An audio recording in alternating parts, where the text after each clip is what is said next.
Soyez les bienvenus. Je vous salue dans le nom puissant de Jésus-Christ de Nazareth. Vous êtes à votre émission, la profondeur du Réma. Et je voudrais en tout cas bénir le nom de mon Dieu pour ce moment merveilleux qu'il nous donne. Soyez bénis, soyez bénis. Likez, likez, likez. Faites-moi signe que vous êtes là. Faites-moi signe que vous êtes connectés. Faites-moi signe que vous êtes connectés. Sous les seigneurs bisous tamato. Sous les seigneurs bisous tamato. I'm sing ça. Sous les bisous tamato.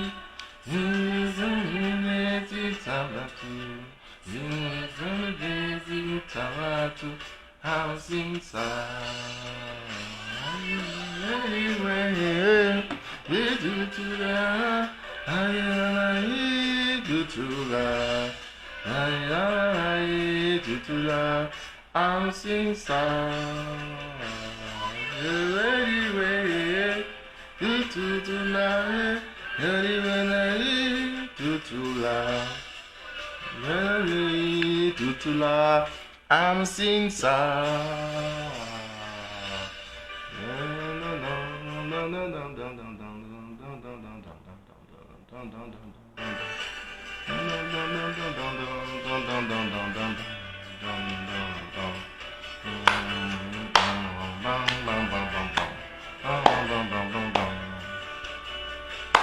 Sois béni, je vois Richard Kwasi qui est connecté, sois béni. Mettez des likes, me signifie que vous êtes là.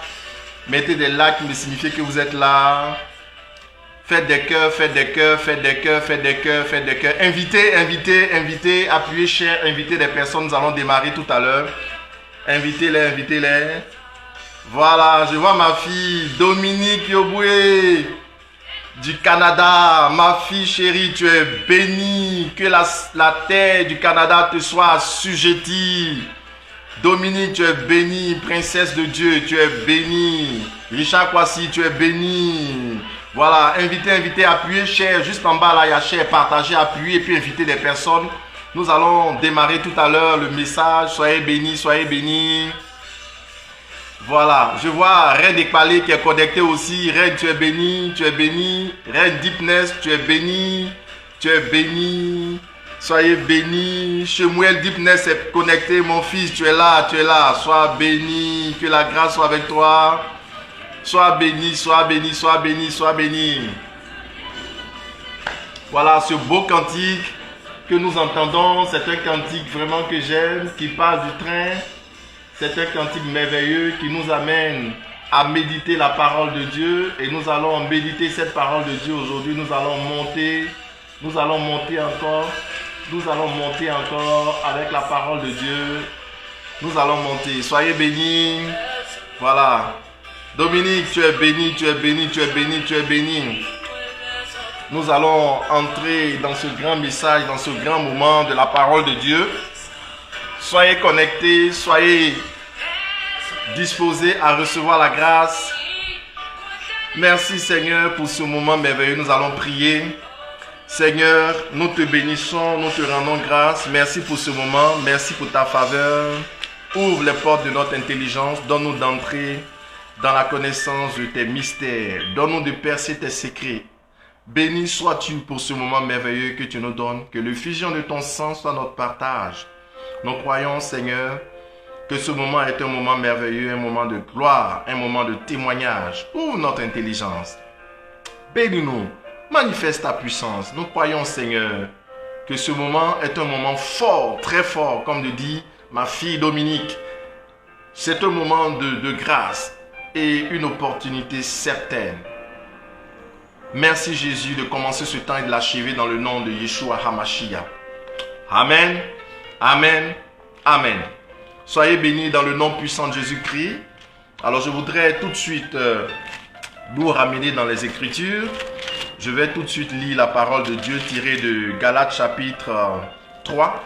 Galates chapitre 3 à partir du verset 24. Nous allons lire jusqu'à Galates chapitre 4, le verset 7. Et la parole de Dieu dit ceci. Ainsi la loi a été un précepteur pour nous conduire à Christ, afin que nous soyons justifiés par la foi. La foi étant venue, nous ne sommes plus sous ce précepteur, car vous êtes tous fils de Dieu par la foi en Christ Jésus. Vous tous qui avez été baptisés en Christ, vous avez revêtu Christ. Il n'y a plus ni juif ni grec, il n'y a plus ni esclave ni libre, il n'y a plus ni homme ni femme, car vous tous, vous êtes un en Christ Jésus. Et si vous êtes en Christ Jésus, alors vous êtes descendant d'Abraham, héritier selon la promesse. Or, je le dis, aussi longtemps que l'héritier est enfant, il ne diffère en rien de l'esclave, alors qu'il est maître de tout. Il est soumis à des tuteurs et des administrateurs jusqu'au temps marqué par le Père. Nous aussi, lorsque nous étions enfants, nous étions asservis aux principes élémentaires de ce monde. Mais alors, lorsque les temps fut accompli, Dieu a envoyé son Fils, né d'une femme, né sous la loi, afin de racheter ceux qui étaient sous la loi, pour que nous recevions l'adoption. Et parce que vous êtes des fils, Dieu a envoyé dans nos cœurs l'esprit de son Fils qui crie « Abba, Père ». Ainsi, tu n'es plus esclave, mais fils. Et si tu es fils, tu es aussi héritier grâce à Dieu. Amen. Amen. Que Dieu bénisse sa parole. Que la grâce soit avec nous. Alors, je bénis Dieu. Nous avons lu déjà le test des noces Cana, la dernière partie, la dernière fois. Donc, je ne vais pas encore lire le test des noces Cana. Je vais revenir juste dessus. Je vais faire un rappel de ce qui a été dit très rapidement, très brièvement. Nous avons dit la dernière fois que pour que le sang de Jésus coule, il fallait deux facteurs. Le premier facteur, c'était la rupture des vaisseaux. On avait dit que les vaisseaux, c'était tout ce qui maintenait la vie, puisque la vie est dans le sang. Et lorsque les vaisseaux se rompaient, c'était la vie qui était manifestée. Donc, on ne peut pas avoir la vie d'une personne exposée sans que les vaisseaux soient rompus. Lorsque les vaisseaux sont rompus, le sang coule, c'est-à-dire la vie, c'est-à-dire la vérité, puisque la vérité est dans le sang. Nous l'avons vu la dernière fois. Et nous avons dit, si le sang se manifeste, le sang sort des vaisseaux, est rompu, parce que les vaisseaux sont rompus du moins, le sang va couler dans le corps, réalisant une sorte d'hémorragie interne. Tant que ça ne sort pas, ça ne déchire. La chair n'est pas brisée pour que le sang coule à l'extérieur pour mouiller le corps externe et, n'est-ce pas, la terre. Donc il aurait fallu ces deux conditions-là. Un, que le vaisseau soit brisé, c'est-à-dire symbole d'ouvrir son cœur pour que la vérité soit manifestée. Deuxième chose, il aurait fallu que la chair soit crucifiée pour que le sang coule. Donc l'effusion du sang de l'homme, mais aussi l'effusion du sang de Jésus. Alors nous avons expliqué la dernière fois aussi que la naissance de l'église s'est faite bien à la croix. Parce que nous avons dit que la croix était la naissance, le lieu de la naissance de l'église. Mais avant que l'église ne naisse, nous avons dit que l'église avait été sémée en Christ après son baptême. Lorsqu'il a été baptisé, les cieux se sont ouverts et le Saint-Esprit est descendu à lui à sémer la gloire qui était justement son épouse, c'est-à-dire l'église. Cette église embryonnaire qui s'est développée, on a vu, selon trois facteurs. La nourriture, qui était de faire la volonté de son Père et d'accomplir son œuvre. Deuxième facteur, le temps. Dieu donnait le temps, justement, pour que ça arrive à maturité. C'était le temps de la croix, l'heure. Il a dit, c'est à cette heure-là que tout devait s'accomplir. C'est pour cela qu'il avait dit au Nord de Cana, mon heure n'est pas encore venue, car c'était l'heure de la croix. Le facteur temps était important. Et le troisième facteur, c'était le facteur de la grâce. On a dit, ça représentait les hormones de croissance qui donnaient à l'enfant de se développer. Jusqu'à ce que l'église embryonnaire arrive à terme pour naître à la croix, c'est-à-dire être manifestée du côté percé de Jésus, où on a vu l'eau, le sang et l'esprit se manifester. Donc, nous avons parlé de ces choses et nous avons aussi un peu abordé les noces de Cana. Nous ne sommes pas allés en profondeur. Aujourd'hui, nous allons essayer d'aller en profondeur. Donc, dans le texte que nous avons lu, je vais donc commencer dans le vif de mon sujet. Nous avons lu Galates chapitre 3 et nous avons parlé justement de la loi. Et nous avons dit que la fin de la loi, c'était Christ. Christ était la fin de la loi. Donc, dans un premier temps, ceux qui étaient sous la loi, ce texte nous montre qu'ils sont donc des enfants, c'est-à-dire qu'ils sont esclaves. Vous savez bien, un enfant, il n'est pas libre de faire ce qu'il a envie de faire dans la maison de son père. On lui impose une loi. Ne fais pas ceci, ne va pas là. Il n'est pas libre. Donc, celui qui est sous une loi, sous la loi du père, est comme un esclave, est comme un enfant. Mais par contre, quand il sera devenu adulte, il sera devenu fils, à partir de ce moment, il sera libre. Et donc, la condition filiale marque la liberté. Par contre, la condition de l'enfant marque l'esclavage sous la loi. Il y a une certaine loi. Alors, vous comprenez que tous ceux qui étaient sous la loi, avant que Christ ne vienne, étaient donc sous une forme d'esclavage. Et c'est pour cela que la Bible nous dit dans Galates chapitre 3, et bien j'aime bien ce passage parce qu'il Paul illustre vraiment très clairement les choses. Il a dit ceci, que la loi a été un précepteur. Le mot précepteur veut dire quoi? La loi était un précepteur. Un précepteur, c'est un pédagogue. C'est-à-dire, c'est une personne, aujourd'hui, on peut les indiquer comme étant les maîtres de maison. Voilà, les maîtres de maison, ils viennent pour aider l'enfant à comprendre un enseignement qu'on donne à l'école. Donc, à l'école, l'enfant va, on lui donne un enseignement, on lui donne une connaissance, on lui donne une instruction, on lui enseigne une vérité. Et quand il vient à la maison, puisqu'il n'est pas à même de comprendre, on lui donne un maître de maison qu'on appelle un précepteur ou un pédagogue qui va venir l'aider. Dans la pensée des Grecs, le pédagogue, c'est celui qui est le maître de maison qui amène l'enfant à comprendre la vérité qu'on lui enseigne plus haut à l'école. Et bien, c'est exactement ce que la loi est. La loi est venue enseigner. Puisque Paul va être poussé à dire dans Hébreux chapitre 10 verset 1, il dit dans Hébreux chapitre 10 verset 1, oh j'aime ce passage de Paul. Paul est très intelligent, il est vraiment instruit, très érudit. Il dit ceci, que la loi en effet possède l'ombre des biens à venir et n'est pas l'exacte représentation des réalités. Il dit la loi possède en effet l'ombre des biens à venir. Quels sont les biens à venir? Les biens à venir justement c'est Christ, tout se réalise en Christ. Et donc, il dit la loi possède l'homme. Donc, nous voyons aussi dans le temps, du commencement jusqu'à la fin, lorsque l'homme a commencé son histoire sur la terre jusqu'à la fin des temps, au bout d'un certain moment, la loi est venue par Moïse. Et la Bible dit par la bouche de Paul que la loi est comme l'ombre. Est comme l'ombre. Est comme l'ombre de qui? Christ qui est la vérité. Donc, l'ombre conduit toujours à la réalité. La réalité, c'est Christ. L'ombre, c'est la loi. Et vous savez bien que la loi exactement se comporte comme un maître, comme un pédagogue, comme un enseignant. Ça veut dire quoi? Lorsque je suis arrêté, que la lumière brille sur moi, qu'on voit mon ombre, écoutez-moi très bien. Lorsque je bouge ma main, mon ombre bouge. Lorsque je bouge ma tête, mon ombre bouge aussi. En fait, je vais raisonner à l'inverse. Si vous regardez la tête bouger, l'ombre, vous voyez l'ombre bouger, c'est que je bouge. Donc, en fait, l'ombre donne un enseignement sur moi. My God. L'ombre donne un enseignement sur moi. Mais l'ombre, c'est pas moi. L'ombre enseigne les gens. Ça enseigne sur ce que je fais, mais l'ombre n'est pas moi et l'ombre ne me représente pas exactement. Parce que l'ombre est déformée un peu. Vous voyez, quelqu'un peut être arrêté, son ombre peut être très longue, plus longue que lui, mais en réalité, son ombre, ce n'est pas exactement lui, mais ça donne une indication. Telle est la loi. La loi donne une indication sur le Christ. Et vous voyez, tel que je suis arrêté là, mon ombre va conduire jusqu'à moi. Lorsque vous voyez l'ombre, d'un objet, si vous suivez l'ombre, vous allez tomber sur l'objet. En fait, la loi n'a rien été d'autre que de conduire le peuple vers Christ. Mais ils n'ont pas compris, ils se sont limités à la loi, ils ont marché selon la loi, ils ont appliqué la loi, ils ont voulu respecter la loi à la lettre. Or, la loi n'est pas l'exacte représentation, nous dit la parole de Dieu. Paul le dit si bien. La loi conduit à Christ. C'est pour ça que la Bible dit, Christ, selon Romains chapitre 10, verset 4, est la fin de la loi. Le mot fin veut dire finalité de la loi. Et n'est-ce pas, la fin de la loi pour toutes sortes de justice, pour la justice de Dieu, pour faire connaître la justice de Dieu. Donc c'est important de comprendre cela, pour dire qu'on est enfant lorsqu'on est esclave, mais on est fils lorsqu'on est libre. À quel moment on devient libre? C'est lorsqu'on connaît la vérité. Il a dit, vous connaîtrez la vérité et la vérité vous rendra libre. Christ vient pour libérer l'homme qui était sous la loi. Et Christ vient pour parfaire la loi, pour nous donner de comprendre la loi, pour nous donner de percevoir le but de la loi, la finalité, l'objectif de la loi. Et si nous avons compris cela, nous comprenons tout. Alors nous avons dit que l'homme nous conduit à l'objet, à la réalité, et la réalité, c'est Jésus-Christ. Et bien que vous voyez, Jésus-Christ, c'est le Logos. Le Logos, mais à l'intérieur du Logos, il y a l'esprit, c'est-à-dire la vérité. Donc, le voile de sa chair, on l'a vu la dernière fois, cache à l'intérieur l'esprit. Donc, Jésus est vrai Dieu et vrai homme.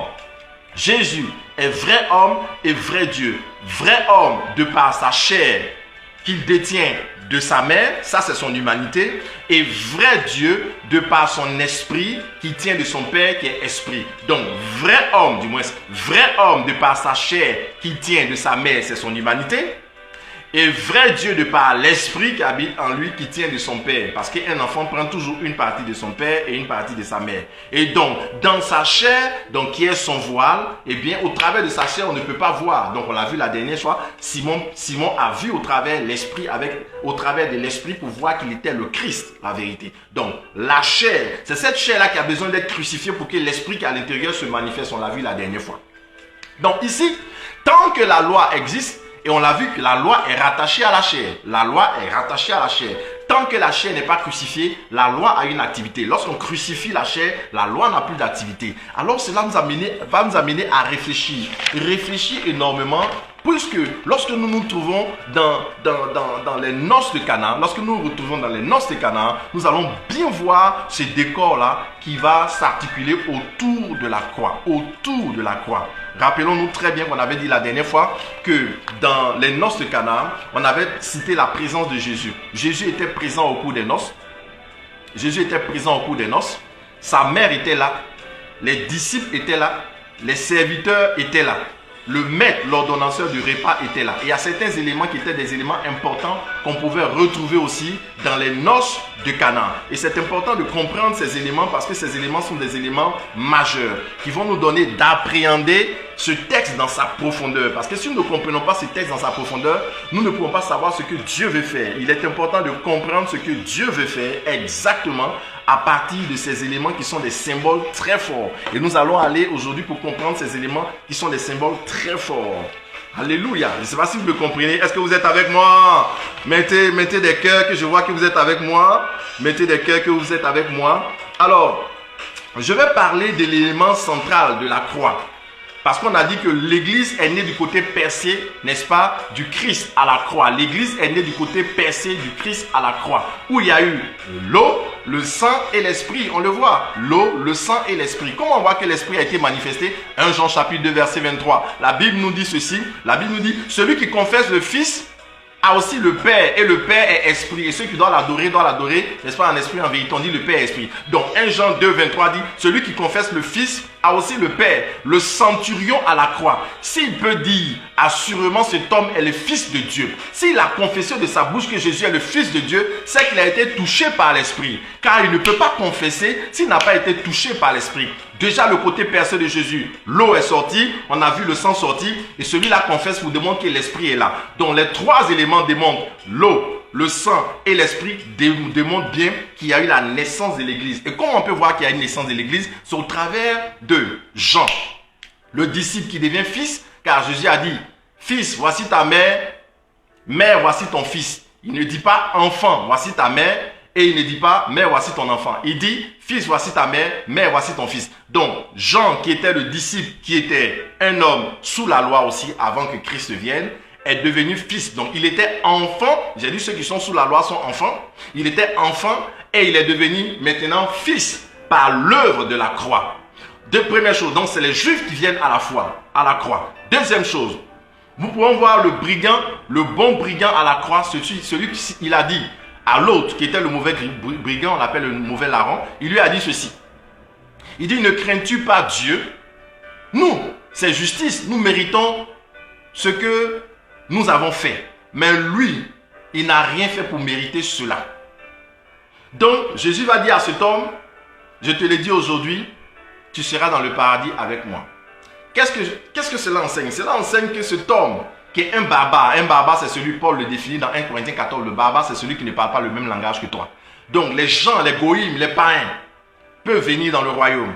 Et puis, on a vu aussi que le centurion était un Romain, et Jean était, n'est-ce pas, un juif qui vient à la foi. Pour dire que la croix est le lieu où tout le monde peut avoir accès, n'est-ce pas, au royaume. Et je vais bien expliquer dans Ésaïe chapitre 9, verset 5 à 6. Ésaïe chapitre 9, verset 5 à 6. Comprenons le symbole de la croix. Comprenons le symbole de la croix avant d'arriver encore, avant de repartir au texte des noces de Cana. Comprenons le symbole de la croix. Ésaïe chapitre 9, verset 5 à 6 dit ceci.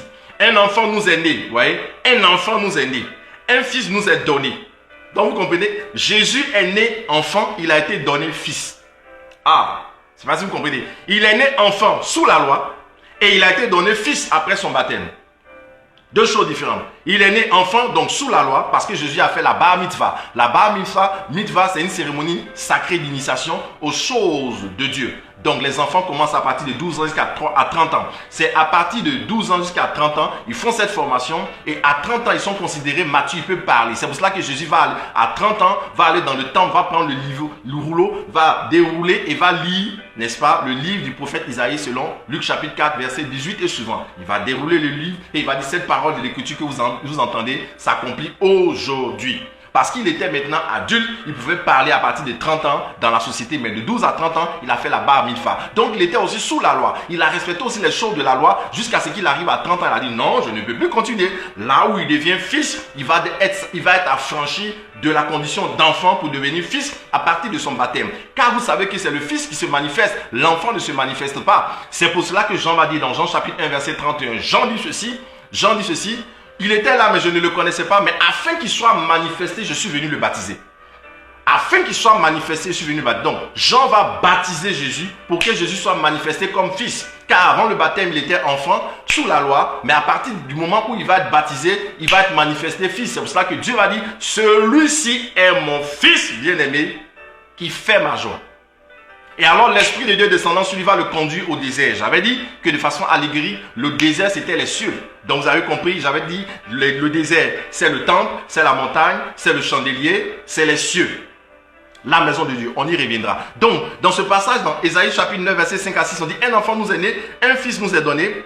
N'est-ce pas? Et la souveraineté, retenez cela, la souveraineté ou le gouvernement, ou l'empire, ou le règne reposera sur son épaule. Aïe, aïe, aïe, aïe, aïe, aïe.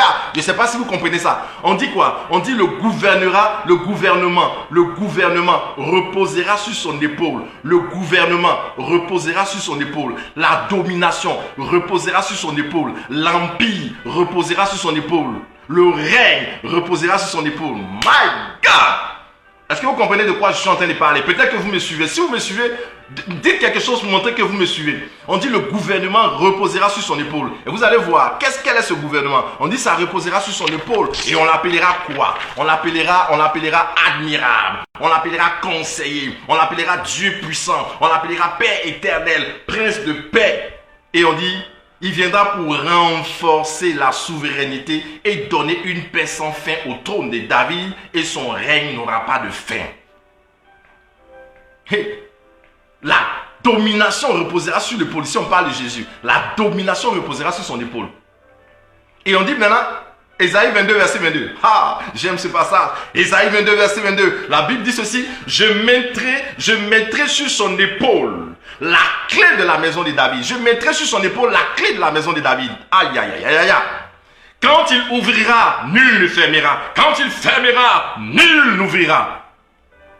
Première chose, on a dit, sur son épaule se trouve la domination, le règne, l'influence, l'impact, l'empire, la souveraineté. Et on dit sur la même épaule, on dit il y aura quoi? La clé. Donc on va dire quoi? Ce qui est sur son épaule, qui lui donne de gouverner, de régner, c'est une clé. Waouh, vous avez bien compris. Qu'est-ce qui était maintenant sur l'épaule de Jésus? Aïe, aïe, aïe, aïe, aïe, aïe, je pense que vous comprenez. Qu'est-ce qui était sur l'épaule de Jésus? Qu'est-ce qui était sur l'épaule de Jésus? Mais c'était la croix. On l'a chargé de la croix. Donc, la croix de Jésus était une clé. La croix de Jésus était la domination, était l'influence, était l'impact, était le règne, était l'empire. C'est pour cela, écoutez-moi bien. Écoutez-moi bien. Lorsque Dieu veut te donner de régner dans la vie, écoute-moi. Lorsque Dieu veut te donner de régner dans la vie, il t'impose une croix. Pour les païens, c'est pour ça que Paul dit ceci. La prédication de la croix est une folie. La prédication de la croix est une folie pour ceux qui périssent. La prédication de la croix est une folie pour ceux qui périssent. Qu'est-ce qu'il veut dire? Lorsqu'on parle de la croix, ceux qui sont appelés à mourir se moquent. Ils trouvent que nous sommes fous. Oh, la sagesse de Dieu est folie aux yeux du monde. Et la folie de Dieu est sagesse pour les gens du monde. La sagesse de Dieu est folie aux yeux du monde. Quand tu deviens sage pour Dieu, les gens du monde te prennent pour un fou. Quand tu deviens sage pour Dieu, les gens du monde te prennent pour un fou. Mais quand tu deviens sage aux yeux du monde, c'est que tu deviens fou aux yeux de Dieu. Je reprends. Lorsque les gens du monde te trouvent sage, c'est que tu es fou devant Dieu. Mais lorsque les gens du monde te prennent pour un fou, c'est que tu es sage devant Dieu. Car la croix est un lieu de confusion. C'est pour cela que la croix, c'est une clé. Chaque fois que Dieu veut ouvrir une porte dans ta vie, il te donne une croix. C'est-à-dire, il te donne une clé. Ne refuse pas la croix, frère. Ne refuse pas la croix, ma soeur. La croix, c'est pour te donner la clé. La taille de la clé détermine la taille de la porte. La taille de la clé détermine la taille de la porte que tu vas ouvrir. C'est-à-dire, la taille de ta croix déterminera la grandeur de ta percée, déterminera ton élévation, déterminera ton ouverture. Heureux ceux qui sont persécutés. Heureux ceux qui ont une croix à porter. Malheur à ceux qui n'ont jamais de croix. La croix devient un lieu de confusion. Parce que c'est à la croix que tu peux voir un brigand qui a tué, un brigand qui a égorgé, un brigand qui a fait des choses que les gens ont condamnées. Entrer dans le paradis. My God! Ça rend les gens fous. La prédication de la croix, ça rend fous ceux qui doivent périr. Bien-aimés dans le Seigneur. Waouh! La clé de Jésus ouvre une porte. Quelle porte ça ouvre? La croix de Jésus. C'est pour ça que Jésus a dit, oh Simon de Cyrène, ok, c'est bien Simon de Cyrène, tu as porté ma croix, tu m'as aidé. Non, non, non, non, non. Tu ne vas pas mourir à la croix à ma place. Laisse-moi mourir à la croix. C'est pour cela qu'il y a des gens dans la vie qui viennent dans ta vie pour essayer de porter ta croix. C'est bien, ils t'aident à supporter ta croix, mais toi, assume, porte ta croix jusqu'au bout. Parce que c'est à la croix que tout est accompli. Tu veux être accompli dans le Seigneur, accepte de porter ta croix.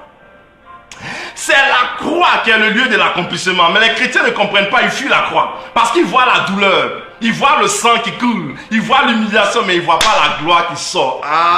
L'église est sortie du côté percé de Jésus. L'église, c'est sa gloire. La gloire qui est en toi a besoin de sortir, mais c'est à la croix que ça sort. Si tu ne passes pas à la croix, comment la gloire va sortir? Si le sang ne coule pas, comment la gloire qui est en toi va se manifester? Non, ça ne peut pas.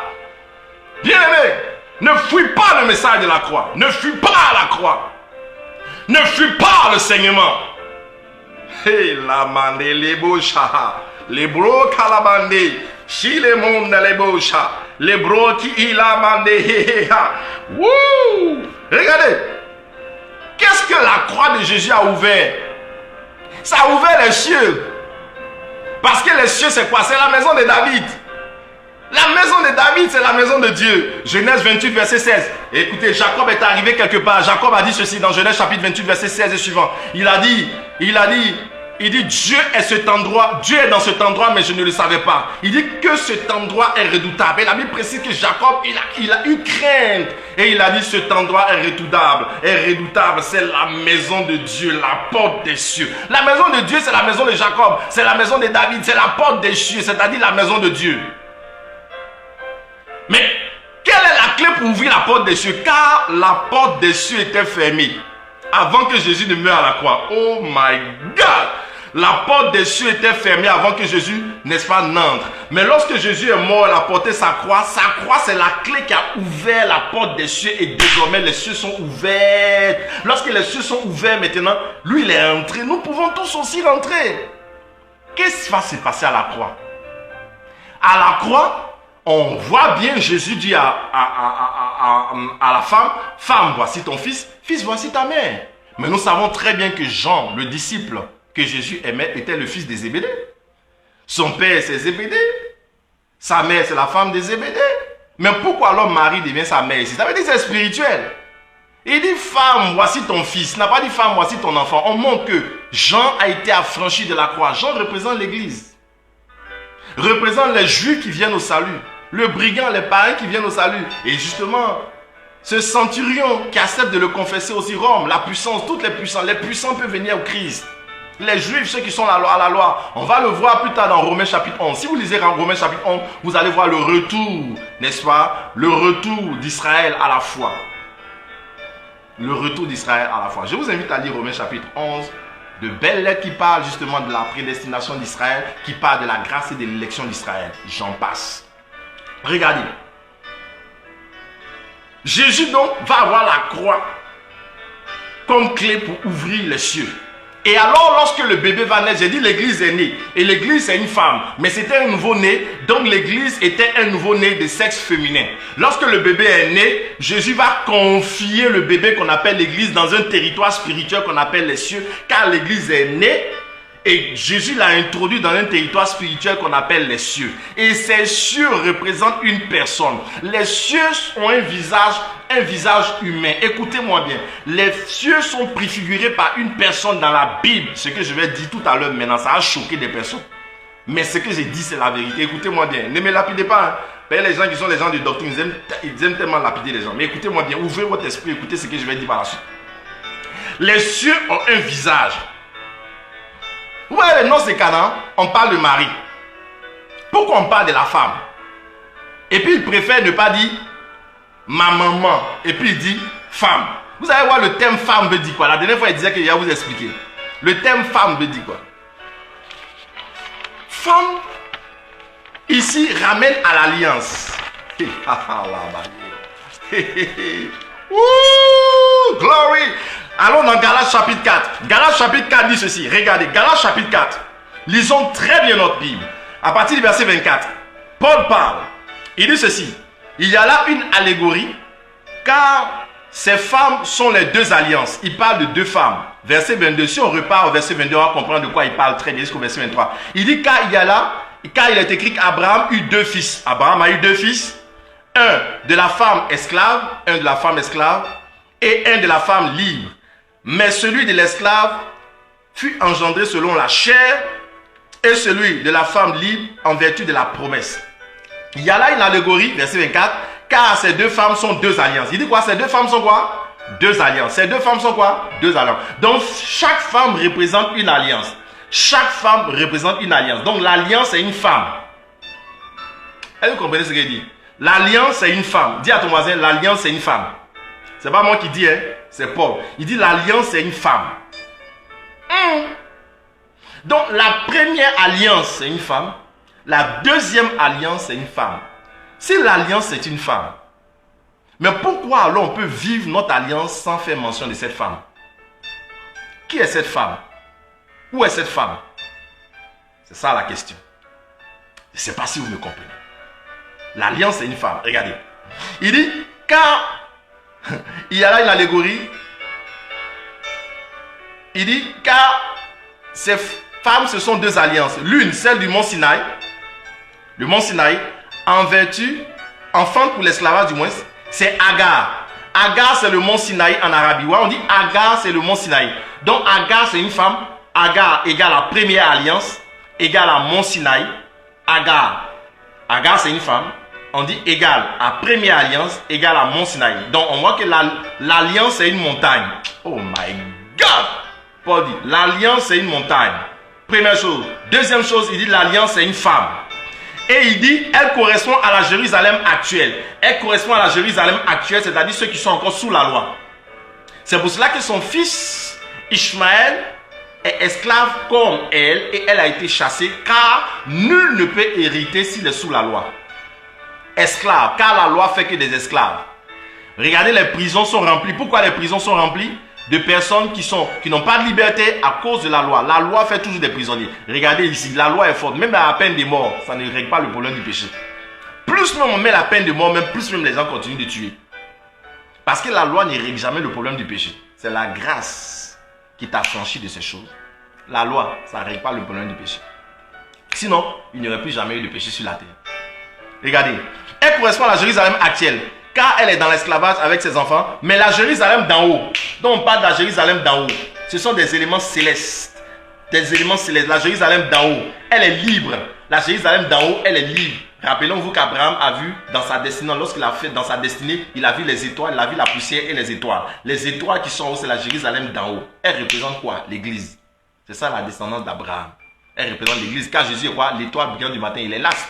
L'astre, l'étoile brillant du matin. Nous sommes faits à l'image de l'étoile brillant du matin. Nous sommes aussi des étoiles, nous les chrétiens. Nous sommes en haut, c'est la Jérusalem d'en haut. Donc elle est céleste. Elle parle, n'est-ce pas, de ceux qui sont élevés. Et il dit en effet, réjouis-toi stérile, toi qui n'enfantes pas, éclate de joie, pousse des cris, toi qui n'as pas éprouvé les douleurs, car les enfants de la délaissée seront plus nombreux que les enfants de la femme qui avait son mari. Donc on parle ici de la première alliance, on parle, n'est-ce pas, d'Agar, qui avait enfanté pour la loi dans la première alliance, et la seconde alliance, n'est-ce pas, qui est venue avec, n'est-ce pas, Jésus-Christ. Jésus-Christ ici symbolisé par Isaac. Donc, la première alliance c'est Agar, on dit c'est le mont Sinaï, c'est la Jérusalem actuelle, ceux qui sont sous la loi. La deuxième alliance, symbolisée par Sarah, elle était vierge, pas vierge, elle était stérile, c'est la même chose. Parce que la femme vierge et la femme stérile, c'est deux territoires sur lesquels aucun arbre n'a poussé. La femme est une terre. La femme stérile n'a pas d'enfant. La femme vierge n'a pas d'enfant. C'est pour cela qu'on représente dans le Nouveau Testament Sarah par une femme qui était vierge. C'est la même chose parce que le mot aussi traduit en grec qui est exprimé par stérile veut dire vierge. C'est la même chose. Sarah est comparable à quelqu'un, est comparable à une personne comme une vierge. Le mot qui est utilisé par stérile ici veut dire vierge. Maintenant, je vais vous expliquer pourquoi. Et maintenant, Paul continue. Là où ça m'intéresse, on dit ici, au verset 30 à 31, or, que dit l'Écriture? Chasse l'esclave et son fils, car le fils de l'esclave n'héritera pas avec le fils de la femme libre. Hériter de quoi? On parle ici du ciel, du paradis. On dit verset 31 maintenant, écoutez-moi bien. Ainsi, frères, nous ne sommes pas des enfants de l'esclave, mais nous sommes des enfants de la femme libre. Nous ne sommes pas enfants de l'esclave, mais nous sommes enfants de la femme libre. Elle est la femme libre. Et on dit c'est elle qui est notre mère. Notre mère, c'est la femme libre. Qu'est-ce que Paul dit? Qu'en disant notre, il parle de l'église. L'église, Paul dit nous, notre mère. Nous, l'église, notre mère, c'est Sarah. Donc Sarah est la mère de l'église. Écoutez-moi bien, c'est pas moi qui dis c'est Paul. Ne me lapidez pas. Hein. Pardon, il ne faut pas me lapider. Dis à ton mari, il ne faut pas le lapider. Paul dit, la mère de l'église, c'est Sarah. Donc l'église a une mère. Donc si toi tu es membre de l'église, pourquoi tu n'as pas de mère? Ta mère c'est Sarah. C'est ce que Paul dit. Ton père c'est Dieu. Pourquoi? Parce que Abraham avait deux alliances. Avec Agar, c'est la première alliance. Avec Sarah, c'est la deuxième alliance. La première alliance a engendré qui? Ishmaël, ceux qui sont esclaves, ceux qui sont sous la loi. La deuxième alliance a engendré qui? Isaac, c'est-à-dire celui qui représente le Christ. De la même manière que c'est, on peut comprendre que Abraham représente le Père. C'est pour ça que Lazare, c'est pour ça que le pauvre était dans la parabole du pauvre et du riche. Le riche a dit Père Abraham. On la Bible dit n'appelait personne Père. Pourquoi il dit Père Abraham? Dieu c'est le Père parce qu'Abraham représente la figure de Dieu. C'est Dieu qui a conclu les deux alliances. Une première alliance avec son peuple, une deuxième alliance avec l'église. Donc, Abraham représente Dieu. Donc, Abraham représente Dieu. La première portée, c'est son peuple, les Juifs. Et la deuxième portée, c'est l'église. C'est le même Dieu. Donc, qui était celui qui a engendré l'église? C'est Jésus, qui représente Isaac. Isaac est la figure du Christ. Est la figure de Jésus. De la même manière, la parole s'est faite chair. L'année prochaine, à la même date, ta femme Sarah aura un fils. Ta femme qui était stérile, qui n'avait pas d'enfant, rien ne poussait dans son ventre, rien ne sortait, va avoir un fils l'année prochaine. De la même manière, l'ange vient parler à Marie pour dire, toi qui étais vierge, tu vas mettre au monde un fils auquel on donnera le nom d'Emmanuel. J'avais dit la dernière fois, c'est pour ça que les musulmans, ils assimilent Isaac à Jésus. Jésus l'appelle Issa, c'est-à-dire Isaac. Alléluia. Est-ce que quelqu'un me comprend? L'alliance est une femme. Donc on ne peut pas parler d'alliance sans qu'on évoque la présence d'une femme. C'est pour cela que j'ai dit que cette femme-là c'est Sarah. Or, vous regardez bien où l'église est née. L'église est née à la croix. Quand l'église est née à la croix, n'est-ce pas? C'est que la mère de l'église est à la croix. Attends, si on dit un bébé est né à la maternité, telle maternité, la maman est là-bas aussi. On dit l'église est née à la croix. Mais Paul dit la mère de l'église c'est Sarah. Dans Galates chapitre 4. Pourquoi Paul dit la mère de l'église c'est Sarah? Alors qu'on sait que l'église est la maternité. Et du moins, la maternité de l'église, c'est à la croix. L'église est née à la croix. Sa maternité, c'est la croix. C'est là où l'église est née. Mais normalement, là où il y a le bébé, on doit voir la mère. Quand Jésus est né dans la mangeoire, on a trouvé Marie et l'enfant là-bas. Donc si normalement, l'église est née à la croix, la mère de l'église doit être à la croix. Fouillons autour de la croix, qui peut être la mère de Marie, la mère de l'église là-bas. Or, Paul dit que c'est Sarah. Mais est-ce que Sarah est dans le Nouveau Testament? Puisque la croix est dans le Nouveau Testament. On ne voit pas Sarah. Quand je fouille à la croix, je vois des maris, mais je ne vois pas de Sarah. Sarah était déjà morte. Donc on comprend bien que quoi? Sarah était une figure, une préfiguration pour indiquer celle qui serait la mère. On montre bien, femme, voici ton fils. On est en train de dire quoi? Que Sarah, ce qu'elle a représenté dans l'Ancien Testament, c'est ce que Marie représente dans le Nouveau Testament. En enfantant Jésus qui est la tête, et 2, en enfantant qui? Jean qui représente l'église. Regardez, Jean est quoi? Il est membre de l'église. Jean en tant que membre de l'église,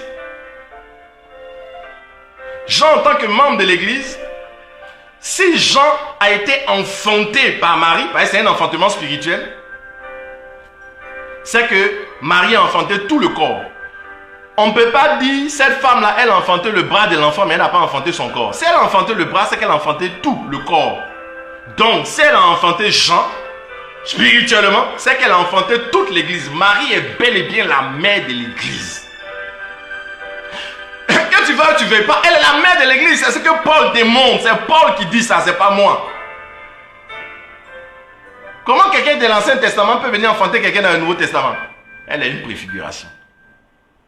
Donc vous comprenez que à la croix, la mère de l'église était là. C'est Marie. Elle est la figure de l'église. C'est pour cela qu'aux noces de Cana, écoutez-moi bien, aux noces de Cana, les gens, les serviteurs et autres sont allés voir Marie. Pourquoi? Parce qu'elle est le visage de l'alliance. Elle incarne la nouvelle alliance. Elle est la figure de la nouvelle alliance. Parce que quand le sang manque, c'est l'alliance qui pourvoit en sang. C'est l'alliance qui peut nous renseigner sur où on peut avoir le sang. C'est pour ça qu'ils vont vers elle. Jésus en disant, qu'y a-t-il entre toi et moi? Donc il était en train de la ramener pour dire, regarde, si tu sais ce qu'il y a entre toi et moi, qu'est-ce qui nous lie? Parce qu'on se lie à une alliance. Qu'est-ce qui nous lie? C'est la chair, c'est le sang, c'est l'eau, c'est le sang, c'est ce qui nous lie, c'est le sang. Donc si tu comprends ça, tu comprends ce qui va se passer après. D'où viendra le vin? Car j'ai dit le vin c'est le sang et le sang c'est le vin. Donc il a recours à cette femme. Il traite à cette femme parce que dans l'alliance, on ne peut pas ne pas traiter avec la femme. Car la femme c'est l'alliance elle-même. Dans l'alliance on saigne. Qui saigne entre l'homme et la femme? C'est la femme qui saigne, c'est ça le symbole de l'alliance. L'alliance a 2 temps. L'alliance a 2 temps. L'alliance a 2 temps. L'alliance a 2 temps, bien aimé dans le Seigneur. Le premier temps de l'alliance, c'est l'initiation de l'alliance, c'est-à-dire les fiançailles. Le deuxième temps de l'alliance, c'est la conclusion de l'alliance, c'est-à-dire le mariage. Fiançailles et mariage sont les 2 temps d'une même alliance. Quand vous regardez, quand on s'attache à une personne dans les fiançailles, on dit c'est pour devenir l'homme quittera son père et sa mère, s'attachera à sa femme. Dans le mot s'attachera à sa femme, c'est les fiançailles. Et ils deviendront une seule chair, c'est le mariage. Deviendront une seule chair. Donc ça veut dire 1 plus 1 qui égale à 1. Dans l'alliance, il y a les fiançailles. Les fiançailles produisent des fiancés. Le mariage produit des époux. Donc dans les fiançailles, on va obtenir 2 personnes qui veulent s'associer. Mais rappelons-nous très bien que la Bible nous dit ceci, que l'homme est la tête de la femme. Donc 1 plus 1, vous voyez, ça va donner 1. Les 2 deviendront une seule chair. Donc l'être qu'on obtient, qui est la conséquence de l'alliance, c'est quoi? On dit la femme est là, et puis l'homme est la tête de la femme. Donc vous prenez la tête de la femme, vous enlevez la tête de la femme, vous mettez un homme dessus. Parce que l'homme, il est la tête de la femme. Quand vous enlevez la tête, vous obtenez un homme. C'est ce qu'on obtient. C'est le résultat de l'alliance, qui donne un être qui a une tête d'homme et un corps de femme. Un homme, c'est un être qui a une tête d'homme et qui a un corps de femme. Quel est le sexe du produit de cette alliance-là? Quel est le sexe? Quand on veut savoir le sexe, il faut bien savoir si le sexe est porté par le corps ou par la tête. Qu'est-ce qui porte le sexe? C'est la tête ou le corps? C'est le corps. Or, le corps, c'est une femme. Ça veut dire que l'alliance, c'est une femme. L'être qu'on obtient est une femme. C'est un être bizarre qui a un corps de femme, mais une tête d'homme. Ce n'est pas la tête qui détermine le sexe. La tête ne porte pas le sexe, c'est le corps. C'est pour ça que l'alliance est une femme. C'est la femme qui saigne. Dans l'alliance, on saigne toujours. C'est la femme qui porte fruit. Dans l'alliance, on porte fruit. C'est la femme qui donne vie. Dans l'alliance, on donne vie. Parce que c'est pour sauver l'homme. Quand une femme est enceinte, elle est en travail, on dit c'est l'heure de la délivrance. Le mot sauver là, c'est sozo, c'est délivrer et préserver. C'est pour ça que la femme donne naissance, l'enfant est délivré. Délivré et préservé. C'est sozo, l'eau, le sang et l'esprit, c'est-à-dire le souffle, vont se manifester. Elle est vraiment le symbole de l'alliance, pas l'homme. Donc on ne peut pas parler d'une alliance sans parler de la femme. It's wrong, c'est faux. On ne peut pas parler d'une alliance sans parler de la femme. Parce que le tout, ça s'articule autour du sang, autour de la femme, c'est qui saigne. Il faut avoir donc ce regard. Alors à partir de ce moment, aux noces de Canaan, qu'est-ce qui va se passer? On voit deux vins. Le premier vin et le deuxième vin. Le premier vin, j'ai dit quoi? C'est le sang de tous les animaux, n'est-ce pas, qui a coulé dans la première alliance là. Et le deuxième vin, c'est le sang de tous les animaux, et le sang de Jésus du moins qui a coulé, c'est-à-dire le sang de l'agneau de Dieu qui ôte le péché du monde. C'est son sang qui coule. C'est le sang, le second vin. Et le premier vin, c'est le sang de tous les animaux. Donc le sang de tous les animaux ayant échoué à atteindre l'objectif, il fallait que ça s'arrête. Quand on dit Christ est la fin de la loi. Donc aux noces de Canaan, lorsque Jésus arrive sur la scène, il arrive sur la scène nette, le vin s'épuise. En fait, c'est la présence de Jésus sur la scène des noces de Canaan qui fait que le vin s'épuise. Ce n'est pas parce que les gens ont trop bu. Non, ils n'ont pas trop bu. C'est parce que Jésus a mis le pied là. En mettant le pied, ça veut dire quoi? Ça veut dire que le vin de la première alliance, le sang des animaux doit s'arrêter. Les sacrifices n'ont plus de place. Moi, je suis maintenant l'agneau. C'est mon sang qui va couler. Donc, il n'est plus nécessaire d'aller repartir encore au sang. C'est pour ça que les gens voulaient tuer Jésus. C'est ça qui a fait que les gens ont tué Jésus. Parce qu'il a dit, quand quelqu'un pêche, il commet adultère, on va tuer un animal, verser le sang. Quand la communauté a péché, on tue un animal, on verse le sang. Quand quelqu'un a cherché femme de son ami, on tue un animal, verser le sang pour la purification. Quand on a touché un lépreux, il faut faire purification. Une femme est dans les menstrues, il faut faire une purification. Et tout ça, c'était un système qui envoyait beaucoup d'argent au sacrificateur, au souverain sacrificateur. Tous ces choses, on donnait, ça allait donner l'argent. Quand Jésus est venu, il dit non, tout ça on n'a plus besoin de faire maintenant, c'est moi seul, mon sang verse pour vous sauver. On dit non quoi? Le petit là, il est venu, il va enlever tous nos offrandes dans la bouche, on va le tuer. Donc il y avait des raisons religieuses à l'assassinat de Jésus. Ils ont planifié ça parce qu'il le dérangeait.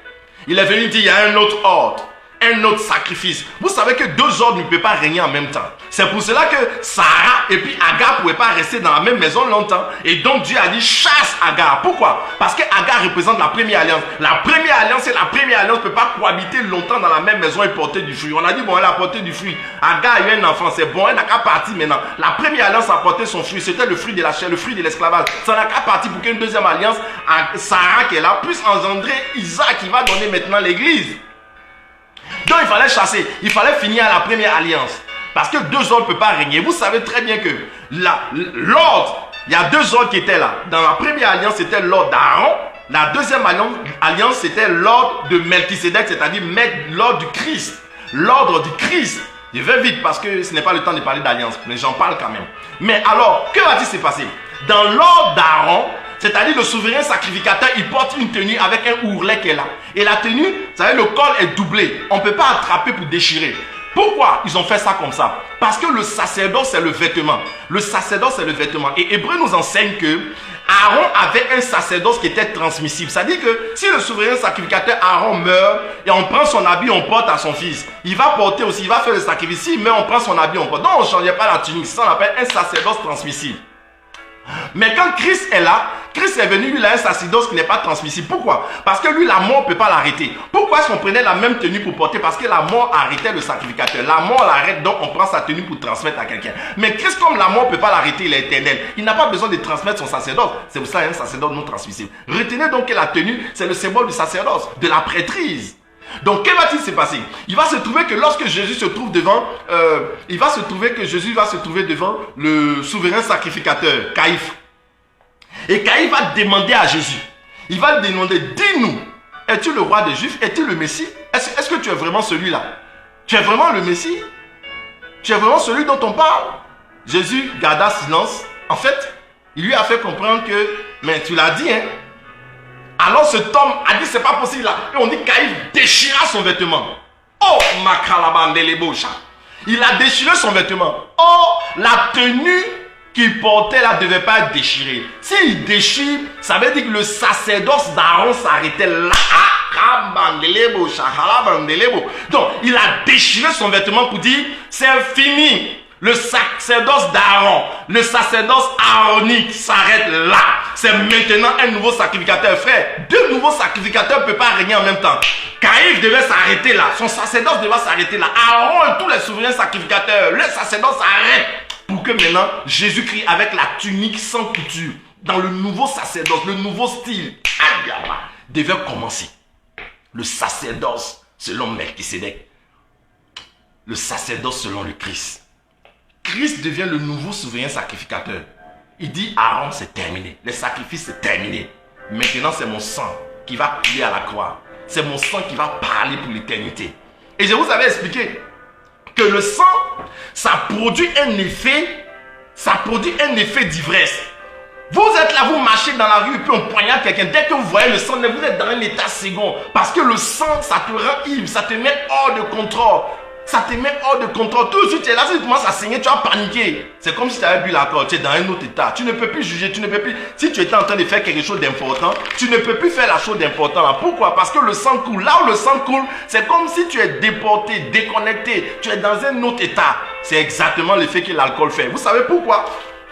Est-ce que dans la généalogie, vous voyez dans la généalogie de Jacob, lorsque Jacob commence à engendrer ce nom Genèse 29, quand vous lisez Genèse 29, vous allez voir que Jacob va commencer, Léa va commencer à donner naissance à des enfants. Elle va commencer à donner naissance. Mais quand vous voyez la généalogie, on donne le premier, le Ruben, Siméon, Lévi, et puis maintenant on arrive à Judas. Siméon, Ruben, Siméon, Lévi, et puis on arrive à Judas. Judas est le quatrième. Après Judas, vous allez voir que dans la phase de bénédiction que Jacob va donner à ses fils, vous allez voir que Jacob va mélanger. Parce que normalement, regardez Genèse 29. Quand vous lisez dans Genèse 29, vous allez voir ce qui se passe. Voilà ce qui se passe dans Genèse 29. On dit, le premier fils qui est né, on l'a appelé Ruben. Quand Ruben est né, on a dit, ok. Après Ruben, il y a eu Siméon. Après Siméon, il y a eu Lévi. Après Lévi, il y a eu Judas. Et puis après Judas, il y a eu Dan. Écoutez-moi, après Judas qui était le quatrième, il y a eu Dan. Donc, Ruben, Siméon, Lévi, Judas et Dan. Ça, c'est l'ordre normal, la progression normale. Mais dans Genèse 49, regardez dans Genèse 49 ce qui va se produire. Dans Genèse 49, lorsque Jacob était en train de bénir ses fils, il va mélanger l'ordre. Et à quel moment il va mélanger l'ordre? Parce qu'il a commencé à bénir ses fils, il a pris maintenant un. Il a dit Ruben, on est d'accord avec l'ordre normal. Ruben, il a dit à Ruben, toi tu es mon premier-né, tu es ma force, tu es les prémices de ma vigueur. Ruben est sorti. Ensuite, Siméon et Lévi, il a béni, l'ordre est respecté. Le quatrième, Judas, jusqu'à là on est encore d'accord. Le cinquième, ça devait être Dan. Mais malheureusement ici, on a vu que le cinquième, c'est Zabulon. Pourquoi il a mélangé? Pourquoi il n'a pas parlé de Dan? Et puis il vient parler de Zabulon. Il devait normalement bénir Dan, mais pourquoi il va bénir Zabulon? Pourquoi il a mélangé? Mais c'est parce qu'il est arrivé au stade de Judas. Qu'est-ce que Judas veut dire? Judas veut dire louange. Or la Bible nous dit, Judas c'est quoi? Judas veut dire louange. Et Judas on dit quoi? On dit, il attache à la vigne son âme. Judas est attaché, il attache à la vigne son âme. Et on dit, et au milieu, le cep, on dit, et au milieu, cep, le petit de son ânesse. Il nettoie dans la vigne son manteau. Donc, il nettoie dans le vin son manteau. Donc, le manteau de Judas est trempé de vin. Et on dit, et dans le sang des raisins son manteau. Pourquoi on dit le sang des raisins? Pourquoi on dit le sang des raisins? Pourquoi on dit le sang des raisins? Pourquoi dans le raisin c'est le sang qui sort? Non, c'est le vin, mais pourquoi c'est le sang? Parce qu'on assimile le sang au vin. Mais on dit, le Judas, son manteau est trempé, trempé de sang. Qui est Judas? La louange. Parce que quand on arrive au stade de la louange, on devient ivre. Oh my God. Celui qui loue Dieu ne peut être ivre. Parce que quand tu loues Dieu, Quand tu arrives au stade de Judas, tu ne contrôles plus les choses. C'est pour cela que David, pendant qu'il est en train de louer Dieu, il peut se mettre nu et courir devant l'arche d'alliance, comme s'il était ivre, comme s'il avait bu. Et c'est ça, c'est ce qui a poussé Mika à dire ceci. Mais regardez ce roi en train de se trémisser nu. Est-ce qu'il sait que ce qu'il est en train de faire n'est pas bon? Comme un roi peut faire ça? Elle était dans la loi, mais lui était dans la grâce et dans l'esprit. Car celui qui est sous l'esprit est ivre comme à la Pentecôte. Et le sang de Jésus, Yeshua HaMashiach, fait de nous des hommes ivres. Celui qui est ivre, il n'a plus la notion du temps. Un homme qui est ivre peut être là, passer du temps de 19h à 23h. Il ne voit pas le temps passer. Écoute, si on ne boit pas le vin au ciel, si on n'est pas ivre du sang de Jésus au ciel, l'éternité sera trop longue. Donc, c'est celui qui est ivre qui peut penser qu'un jour est égal à 1000 ans. Quand il voit 1000 ans, il a l'impression que c'est un jour. Alléluia. À cause du sang de Jésus. Le sang de Jésus te rendra ivre. Le sang de Jésus va abréger la distance. Ouais. Quand quelqu'un est ivre et qu'il voit une flaque d'eau, il veut traverser la flaque d'eau, il met son pied très loin, et puis il tombe, il dit, hey, mais j'avais déjà traversé. Pourquoi? Parce que il va voir les petites distances en grande distance, et les grandes distances en petites distances. C'est pour cela que le sang de Jésus va abréger les distances et te rapprocher de Dieu.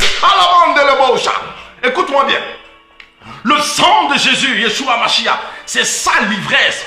Et c'est pour cela que dans les noces de Canaan, les gens ont dit ceci. Ils ont dit, mais tu as gardé le bon vin jusqu'à la fin. Maintenant que nous sommes ivres. Pourquoi? Quelqu'un qui est ivre, il ne peut pas juger. Parce que quelqu'un qui est sous la loi, il est ivre. Écoute, la loi te rend ivre. Pourquoi? Ça ne te permet pas de juger.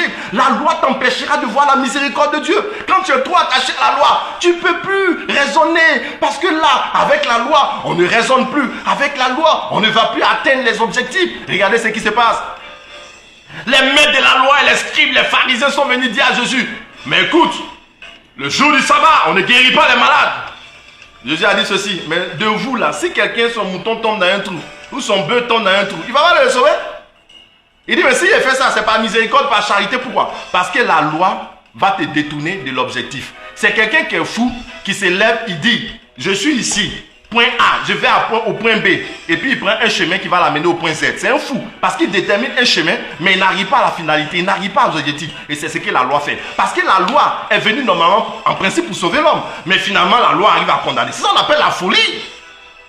Mais gloire à Dieu. Gloire soit rendue à Jésus, qui a versé son sang pour venir nous rapprocher de Dieu, abolir la distance, nous mettre dans l'ivresse et dans la louange du grand Dieu. Oh là-bas, les calabans, les chats.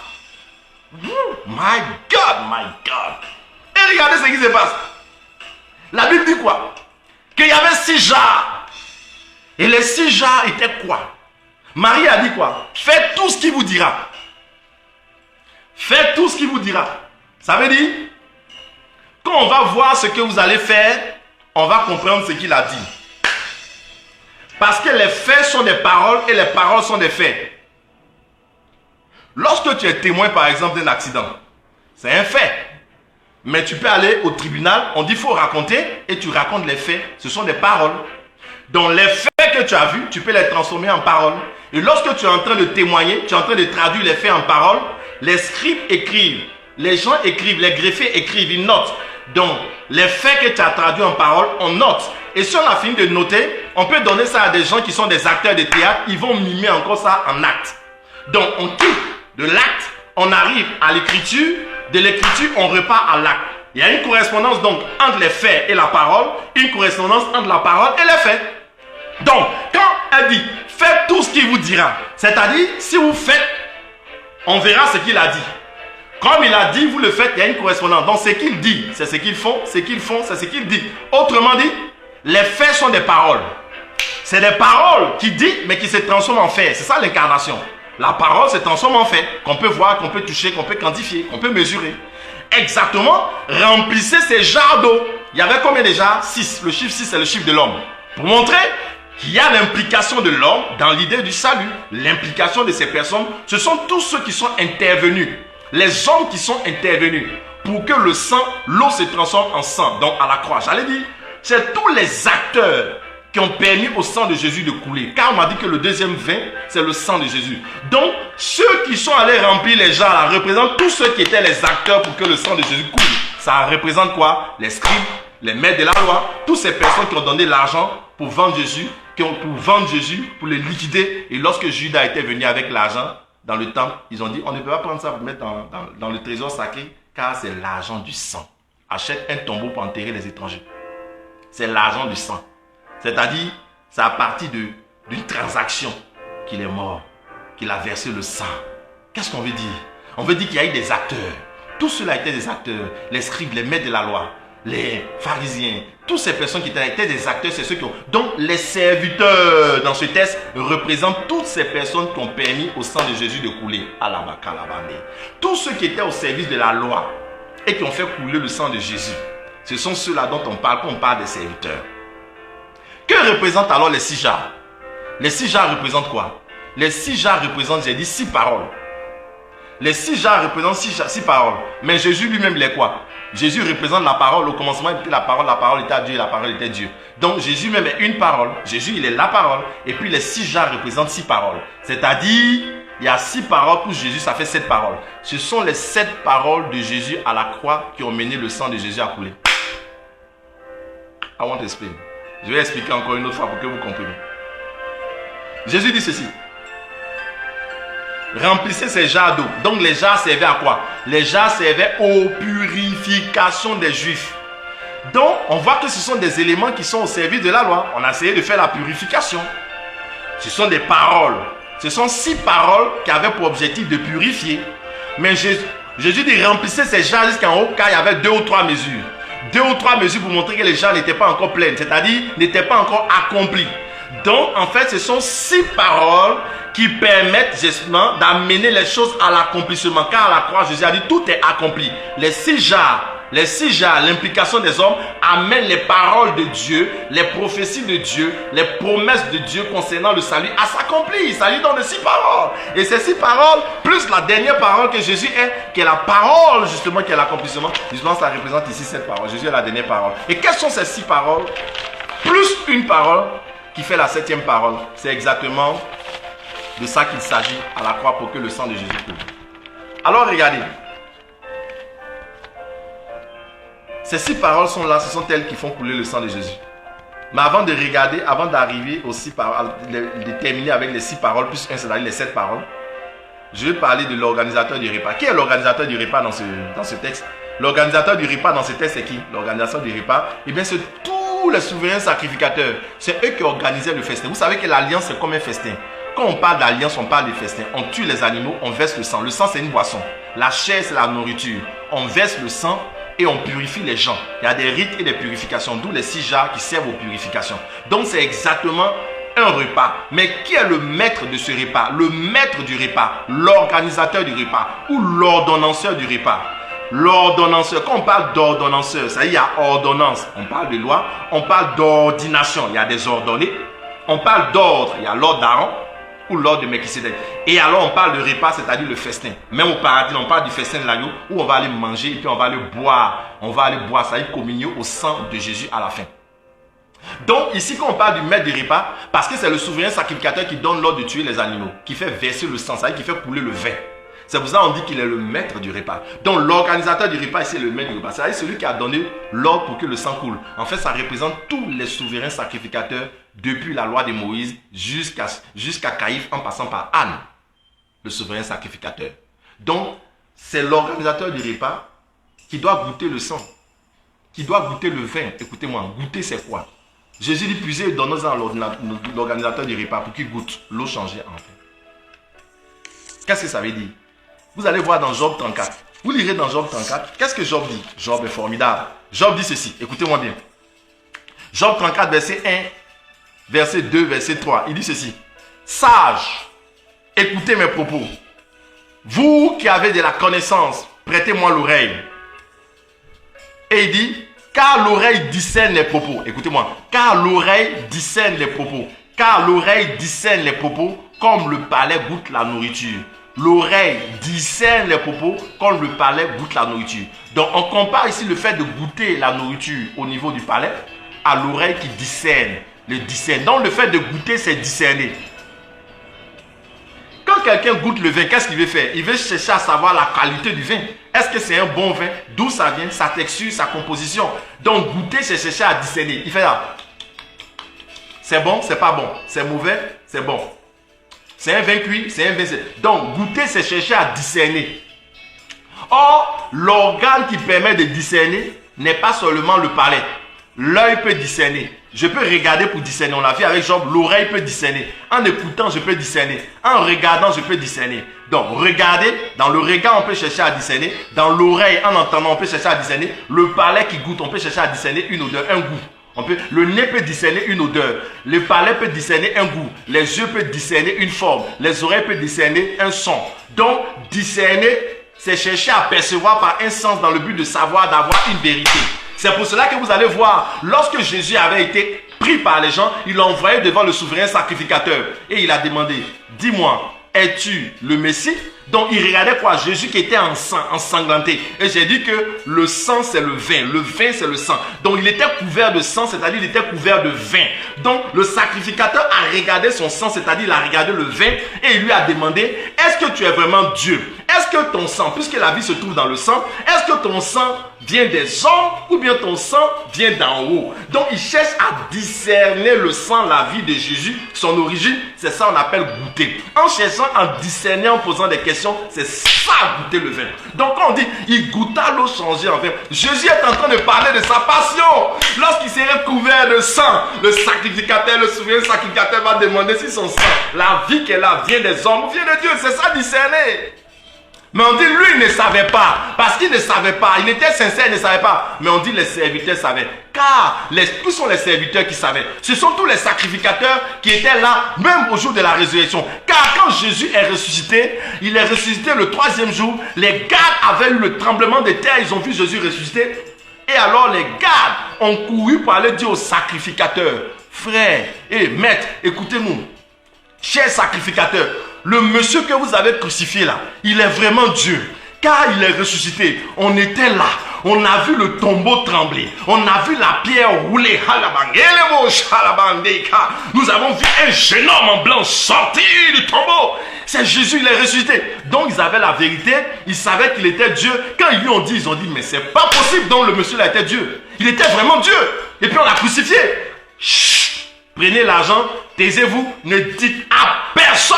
Et on dit jusqu'à présent ce bruit court. Ce sont eux qui ont fait courir le bruit que les disciples sont venus l'enlever et que Jésus n'est pas ressuscité, effectivement. Mais eux, ils le savaient. Mais le souverain sacrificateur ne savait pas. Il savait que son sang, son vin venait d'en haut. Ils ont discerné le sang, ils ont compris, ils ont eu le témoignage. Eux, ils le savaient. Mais le souverain sacrificateur ne le savait pas. Mais les serviteurs, c'est-à-dire tous les sacrificateurs, les scribes, les maîtres de la loi, ceux qui avaient comploté, savaient très bien qu'il était ressuscité, que son sang venait d'en haut. Ils avaient bien discerné. Ils avaient goûté. Et alors ils ont dit quoi? Il a dit, mais toi tu as gardé le meilleur vin jusqu'à la fin. Pourquoi c'est à la fin des temps maintenant que tu envoies le sang de Jésus-Christ qui est le meilleur vin? Car le sang des animaux là, qui ne peut même pas ôter le péché, nous on a été ivres de ça. On a utilisé ça. Depuis combien de temps on a pratiqué? Jusqu'à maintenant, on est ivre de la loi. On est dans la loi. On est saturé de la loi. Vous savez, quand quelqu'un est ivre de la loi, quand quelqu'un a bu l'alcool, qu'il est ivre, pour pouvoir boire encore quelque chose, il faut mettre son doigt. Il doit vomir. Parce que tant qu'il n'a pas vomi ça, on ne peut pas mettre encore autre chose. C'est ce qu'il était en train de dire. Ils sont saturés de la loi. Ils sont ivres de la loi. Ils ne peuvent pas boire autre chose. C'est fini. Ils ont été ivres du sang des animaux. Ils ne peuvent plus boire maintenant ce qui est là. C'est pour ça que la Bible nous dit, lorsque quelqu'un est sous la loi, il est déchu de la grâce. On ne peut plus lui donner maintenant le sang. À moins que tu renonces, tu vomisses, on peut maintenant te donner le sang de Jésus. On peut appliquer pour que ça marche pour toi. Est-ce que quelqu'un comprend ce qu'il est en train de dire? Ah la bordel. Alors, qui sont les 6 jarres? Plus la 7e jarre. Et je parlerai de ça. La première jarre, j'ai dit c'est une parole qui arrive à l'accomplissement. Luc chapitre 23, verset 34. Père, pardonne-leur car ils ne savent pas ce qu'ils font. Première jarre. Avant que le sang de Jésus ne coule pour toi, tu as besoin d'appliquer cette première parole. Cette première jarre dit, pardonne-leur car ils ne savent pas ce qu'ils font. Bien-aimé, personne ne peut pardonner par Dieu s'il refuse de pardonner les autres. Pardonne nos offenses comme nous pardonnons aussi à ceux qui nous ont offensés. Tant que tu ne pardonnes pas aux gens qui t'ont offensé, si tu as péché, il faut te mettre là. Il faut prier matin, ce que soit demander pardon. Le sang de Jésus ne coule pas pour toi. Écoute-moi bien. Tu veux que Dieu pardonne ta faute pour que le sang coule pour emporter ton péché. Et toi, tu vas être tranquille et être sauvé. Mais il y a quelqu'un d'autre qui est là, tu ne veux pas lui pardonner sa faute. Comment le sang va couler pour toi? Laisse Dieu être juge. Même si tu as été offensé, demande pardon. Pardonne à Dieu et du moins, demande pardon à ces personnes pour que Dieu puisse te pardonner. Pardonne-leur leurs offenses. Car toi-même, tu as besoin qu'on pardonne tes offenses. Moi, lui là, il n'est jamais pardonné. Celle-là, il n'a jamais pardonné. C'est fini, c'est terminé. Il ne pardonne pas. Mais c'est toi, toujours, tu pèches devant Dieu. Seigneur, pardon, que ton sang coule pour moi. Ça ne va pas couler.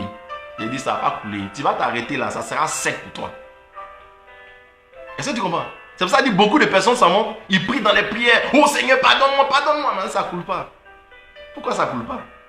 Parce que tu n'as pas remis les gens entre les mains de Dieu. Tu sais, Dieu peut mieux faire ton palabre que toi-même.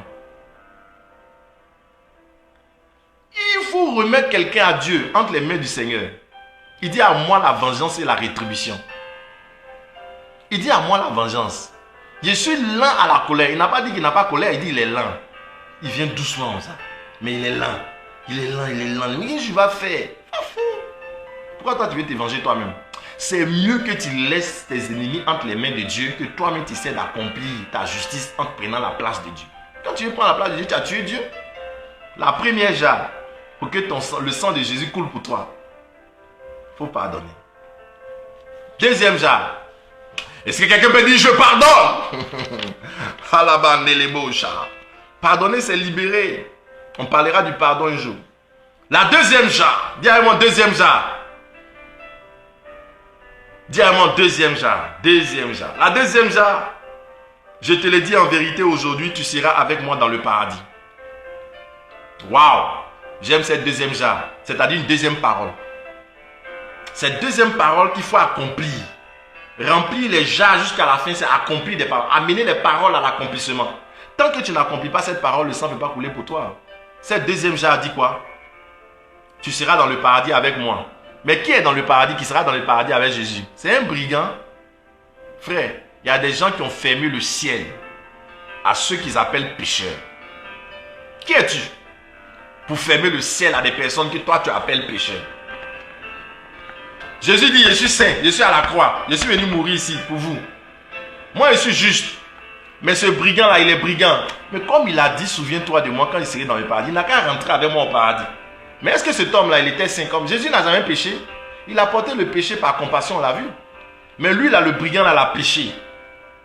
Mais si c'est nous là, on va dire, toi tu as péché, tu as commis l'adultère, tu as menti, tu ne dois pas aller au paradis comme moi. Il y a des gens qui disent le paradis là c'est pour eux. On a écrit les noms là-bas. Ils vont aller là-bas. D'autres sont des pécheurs, ils ne vont pas aller. Tu fermes la porte aux brigands. Tu fermes la porte aux méchants. Pourquoi? Tu ne dois pas leur fermer la porte.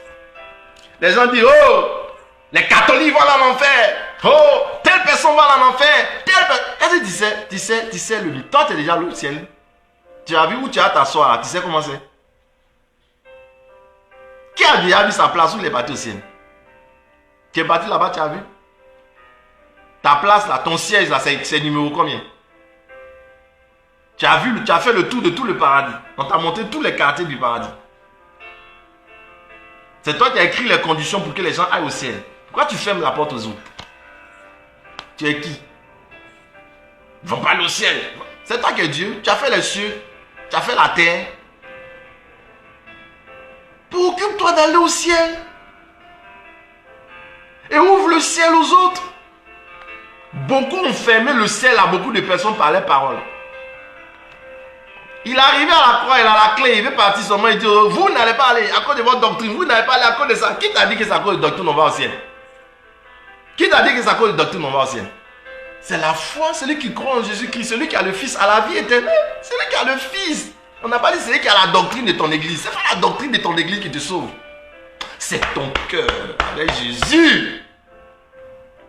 Les chrétiens se divisent pour rien, se battent pour rien. Non, quelque chose on dit à la fin des temps, il va venir juger les vivants et les morts. Toi tu es pressé pour le jugement, pourquoi? Quelque chose on dit ça va venir. Pourquoi tu es pressé? Dis à ton voisin, deuxième jarre. Deuxième jarre. Écoute-moi bien. Deuxième jarre. Faut pas fermer le ciel aux brigands. Il était brigand, il a tué, il a fait des meurtres, il a tout fait. Jésus peut l'accepter au paradis. Ça va t'étonner. Au ciel, les gens seront étonnés de voir des gens au ciel. Lui, il serait étonné. Oh! Hein? Ça va chauffer. Oh. Toi, tu as fermé le ciel à beaucoup de personnes comme ça. C'est bon, on va aller. Moi et mon pasteur, moi et mon prêtre, moi et le pape, moi et ceci. Qui t'a dit que ton choix, tes conditions, c'est les choix de Dieu, c'est les conditions de Dieu? Qui t'a dit ça? Mais c'est que c'est toi qui es Dieu. Oh, la Bible dit nous ne connaissons pas Dieu totalement, nous ne le connaissons que partiellement. Nous prophétisons que partiellement. Mais pourquoi tu commences à donner petites prophéties, petites paroles de connaissance? Tu crois que tu as connu tout, mais le ciel n'est plus un mystère pour toi. Donc tu es déjà là-bas. Arrêtons les divisions de doctrine et de ceci et de cela. Laissons Dieu être juge. Ouvrons le ciel aux autres. C'est pour ça que j'aime bien un passage de la Bible qui dit ils n'ont pas fait le ciel, ils n'ont pas fait la terre, ils disparaîtront. C'est Dieu seul qui a fait les cieux et la terre. C'est pour ça qu'il est éternel. Ceux qui veulent entrer dans l'éternité doivent entrer en lui.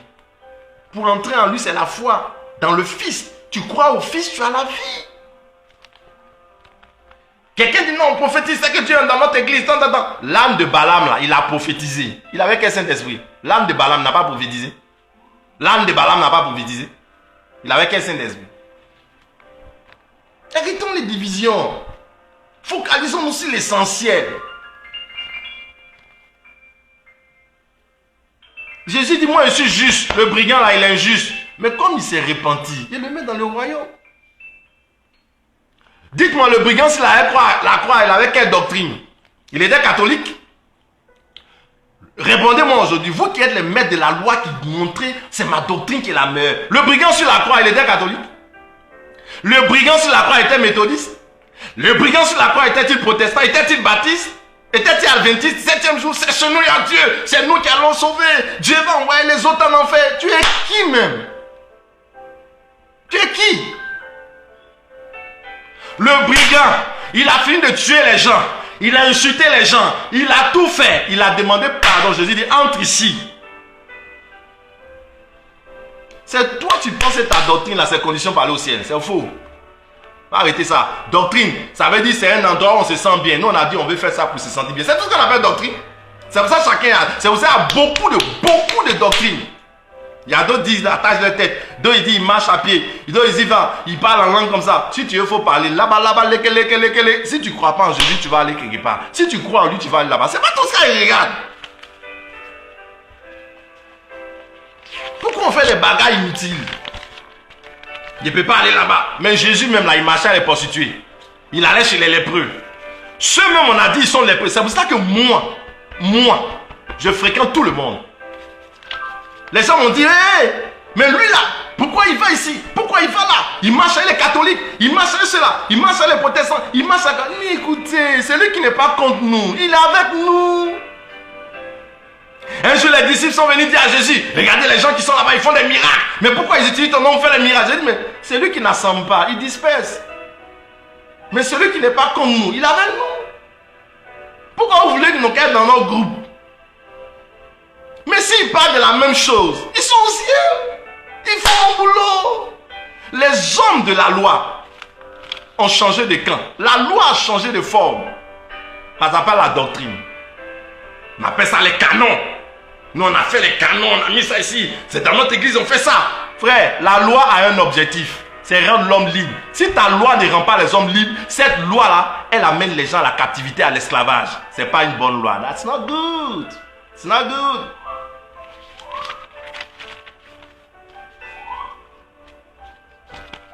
La troisième jarre.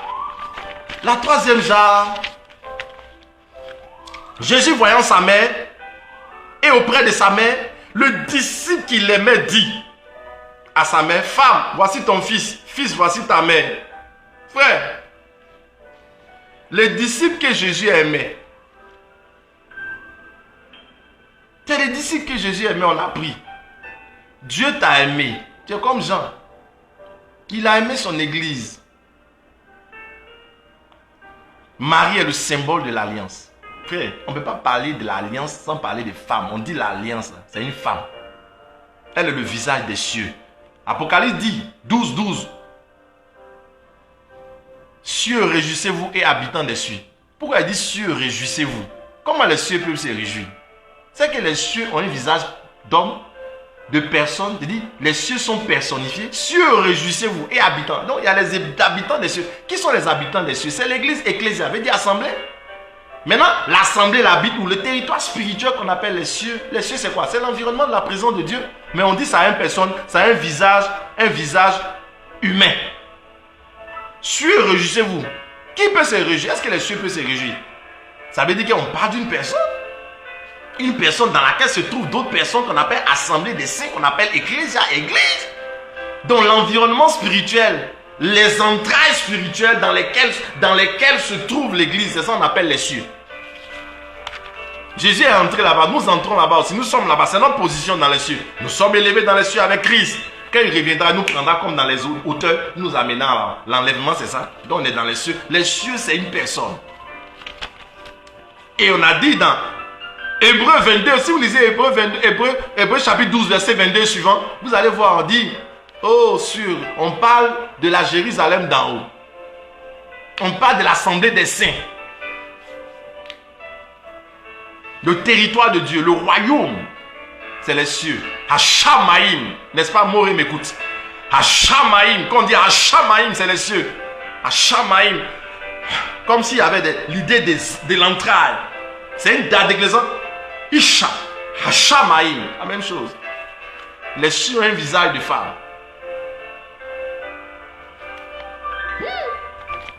Dis-moi, quatrième genre. Quatrième genre.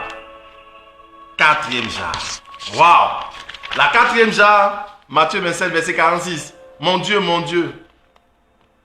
pourquoi m'as-tu abandonné? Frère, toutefois que tu es dans le péché, tu vis dans le péché, tu vas sentir l'abandon de Dieu et la nécessité de te rapprocher de Dieu. Quand le péché vient dans ta vie, tu vas te sentir éloigné de Dieu. Ésaïe 59. Il dit, ce n'est pas parce que mes mains sont trop courtes ou mes oreilles trop dures, mais c'est parce que le péché met une barrière entre vous et moi. Le péché t'éloigne. Le péché te voile. Ça va faire que tu vas te sentir abandonné. À cause du poids du péché que Christ a porté, parce qu'il s'est fait pécher, il sent l'abandon de Dieu. Frère, si tu pêches et puis tu ne sens pas que Dieu t'a abandonné, c'est que vraiment c'est compliqué, c'est grave. Quand tu as besoin que le sang coule pour toi, il faut que tu commences à sentir que Dieu est loin de toi et la nécessité de te rapprocher de lui. Tu n'as jamais senti que, comme si Dieu t'avait abandonné. Tu sens qu'il ne t'a pas abandonné, puisque la preuve l'a dit, Père, entre tes mains et moi mon esprit. Donc il sait qu'il n'est pas loin. Il est l'Emmanuel, Dieu avec nous. Donc Dieu n'est jamais loin de nous, c'est l'Emmanuel, il est toujours proche de nous. Mais dans le péché, tu as l'impression qu'il y a une barrière, tu es tellement loin de Dieu. Et tu sens la nécessité d'abolir cette distance et de te rapprocher de Dieu. Si tu n'as jamais senti, tu n'as jamais senti loin de Dieu, lorsque tu vis la vie que tu vis, c'est que vraiment, toi, tu es trop loin. C'est bon de te sentir loin de Dieu. C'est bon de sentir dans ton cœur que Dieu s'est éloigné de toi à cause de ce que tu vis.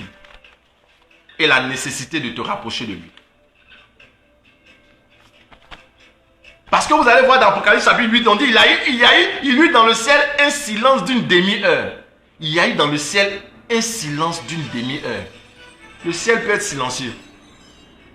Mais quand il y a la repentance, il y a la joie au ciel. On dit il y a la joie au ciel pour celui qui se répand. Mais dans le péché, le ciel est silencieux. Il faut sentir le silence de Dieu comme étant une impression d'abandon d'un Dieu si puissant, mais qui ne met pas sa puissance à ton service.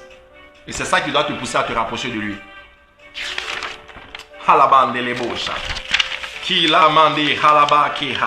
La cinquième genre, j'ai soif. Frère, Jésus avait soif de quoi à la croix? J'ai soif. Il a soif de quoi? Jean 19, verset 28. Il dit, j'ai soif. Il avait soif de justice. Qu'est-ce qu'il avait quitté? C'était la justice, c'était la gloire de Dieu qu'il avait quitté. À cause du péché, la gloire est partie. Alors vous savez que Dieu se présente comme l'eau. Lorsque la source d'eau, la source part, ça crée une soif. Une soif de toi, une soif de récupérer ce qu'il avait perdu. J'ai dit à cause du poids du péché, la gloire, la cabote Adonai était partie. Donc la gloire était partie. Et donc ça crée une soif. Une soif de justice. C'est pour cela qu'il est écrit dans Matthieu chapitre 5 verset 6, il est écrit, heureux ceux qui ont faim et soif de justice, ils seront rassasiés. Heureux ceux qui ont faim et soif de justice. Parce que le péché, le poids du péché de l'humanité ayant créé le départ de la gloire, ça crée automatiquement une soif et le désir de se rapprocher de Dieu. La soif de justice. Tant que tu n'as pas soif de justice, tu ne peux pas recevoir le sang de Jésus. Est-ce que tu as vraiment soif? C'est pour ça que Jésus a dit, si quelqu'un a soif, qu'il vienne et qu'il boive. Beaucoup de personnes viennent au Seigneur, mais n'ont pas soif. Donc on voit l'attitude. Il y a quelqu'un qui marche, la démarche de quelqu'un qui n'a pas soif et la démarche de quelqu'un qui a soif, on voit la différence. Quand tu as vraiment soif, que Dieu te fasse miséricorde, on voit ton attitude. La femme adultère, là, quand elle avait soif de la miséricorde de Dieu, regarde ce qu'elle faisait. Elle était là, elle avait la compassion, elle était là, elle était touchée. Jésus, sauve-moi, Jésus, pardonne mes péchés, aie pitié de moi. Elle ne s'occupe pas de tous les autres qui sont là. C'est ce qui est fait. Et toi, tu te repentis, souvent, tu regardes tous les gens qui sont à côté, tu regardes Claudine, tu regardes Aya, tu regardes, qu'est-ce qu'ils m'ont dit? Si il dit mon péché devant eux, ils vont me condamner. Il n'est pas dit. Non, tu es là, tu parles. C'est comme un gars là. On priait avant, quelque part. Et puis, ce gars nous a raconté un témoignage. Mais on a tellement ri, on s'est tellement marré. Il a dit que il y avait un jour, un homme, lui, il passait tout son temps à critiquer les gens pour dire, oh, vous là, vous êtes dans les péchés, ceci, cela. Tu parles avec une jeune fille, elle dit, oh, ça c'est l'enfer. Tu sais, on dit, mais il veut plus causer avec famille, non, c'est l'enfer. Ah. Et il fait bisous, mais à sa fiancée, on dit, ah, c'est l'enfer. Le gars, il était chaud, dur. Et puis, oh, il était un goût de prière. Ils sont allés prier. Le gars, il prie, maintenant, c'est l'aide de la confession. C'est un endroit qui mange. C'est un marron, c'est un marron. Frère, on pitié, on mange. On dit, mais qu'est-ce qu'il dit même? C'est un pitié de moi, marron. C'est un million, on mange. Oh, vous savez ce qu'il disait? Seigneur, aie pitié de moi, je me masturbe. Seigneur, aie pitié de moi, je me masturbe. C'est un million, on mange. C'est ça, il ne veut pas dire bien là. On dit, gars, c'est ce que toi tu fais. Oui, toi, tu es en train de condamner tout le monde. Ouais.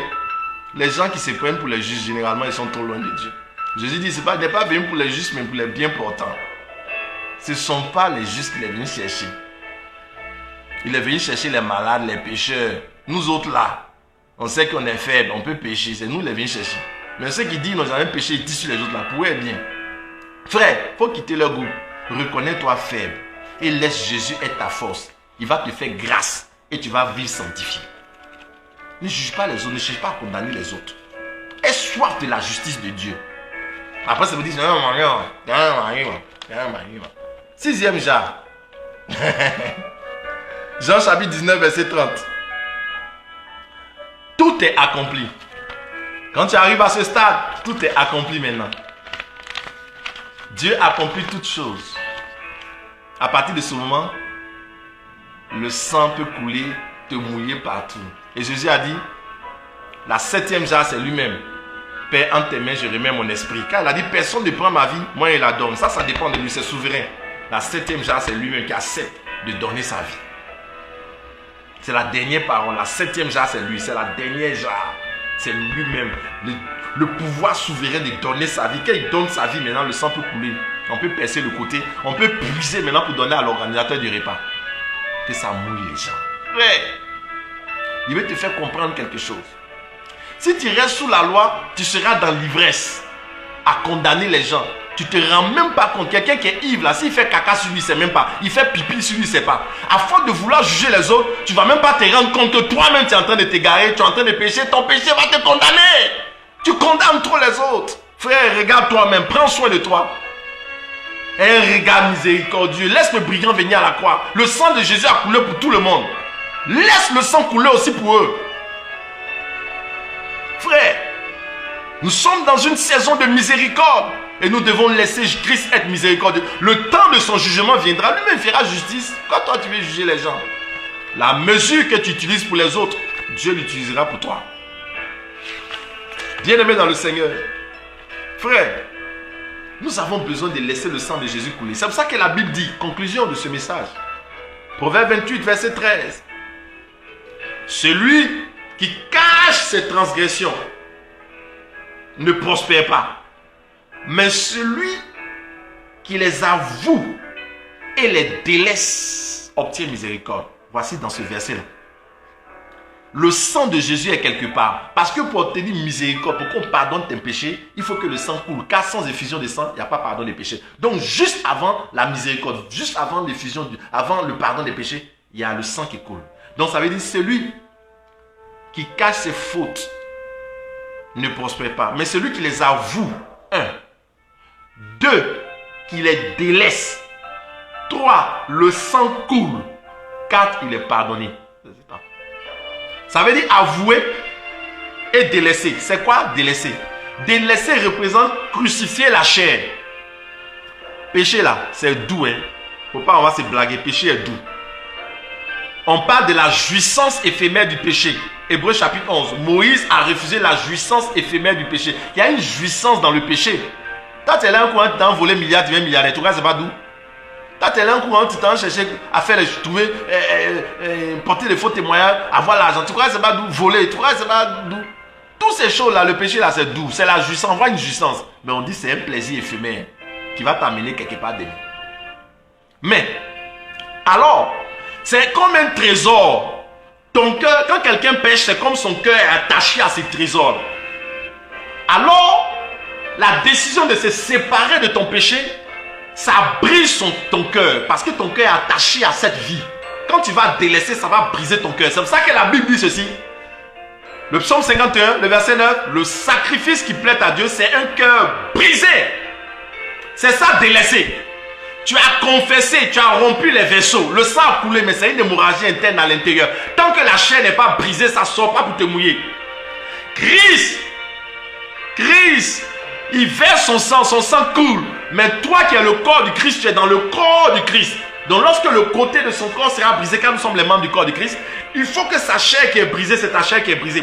Tant que tu n'as pas crucifié la chair, c'est-à-dire celui qui a crucifié la chair, il a abandonné la chair avec ses désirs, ses passions, c'est ça.